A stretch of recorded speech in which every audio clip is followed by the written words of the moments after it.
এটা এখন এই যে এখানে 10-15 দিন এরকম থাকবে, ঠিক আছে? ওর কিন্তু 2 জায়গায় ফোঁটা ছিল, ভেতরে এবং এই সাইডে 2 জায়গায় সিলি করে দেওয়া হয়েছে। এটাই ক্রিটিক্যাল ইস্যু যে ওই ফোঁটা থাকলে ওখানে ঘা হয়ে যাওয়াটা, যদি আমরা অ্যান্টিবায়োটিকটা মিস করা যাবে না, দেখা যাক। আর এটা মানে 28 দিনের মতো রাখতে হয়, যদি রাখতে পারলে ভালো, মানে 15 মিনিমাম 15 দিনে ভেবে রাখতে হবে। কলার লাগাই রাখবেন সবসময়, যত সমস্যায় করুক কলার খোলা যাবে না, ঠিক আছে? মুখে তুলে খাওয়াবেন দরকার, ঠিক আছে? এটা থাকবে টানা 15 দিনের দিন একবার একটু ফলো আপ নিয়ে এসে দেখায় নিয়ে যায়। আর এমনি বাসায় ওর ভিডিও করে করে, ওর হাঁটা চলা এভরিথিং ভিডিও করে করে পাঠিয়ে দেবেন।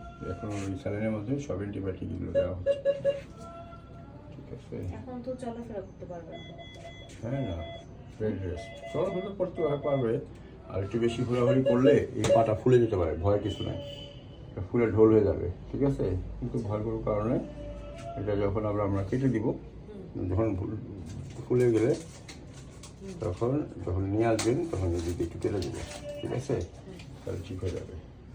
হাগু মতো করতে হবে, হাগু মতো তো কিছু ধরা হয় না।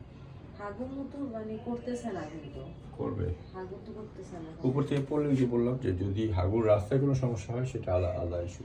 করা হয় নাই তো, তাই না? হয়ে যায়, ব্যথা বেদনা থাকে তো প্রথম। আর হাগু তো হইতে হবে, তখন তো অরুচিতা। এই দেখেন ভাঙাটা দেখেন, আমি আবার দেখে নিচ্ছি, এই দেখেছেন এই ব্যথা ভাঙছে, দেখছেন? এই যে ভেঙে ওভারলেপ হয়ে গেছে।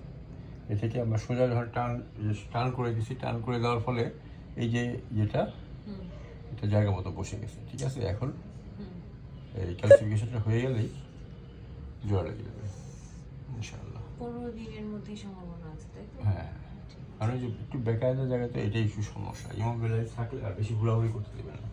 আর যদি ঘা না হয় তাহলে জোড়া লেগে যাবে। ঘা হলে একটু রিস্ক ফ্যাক্টর থাকে আর কি।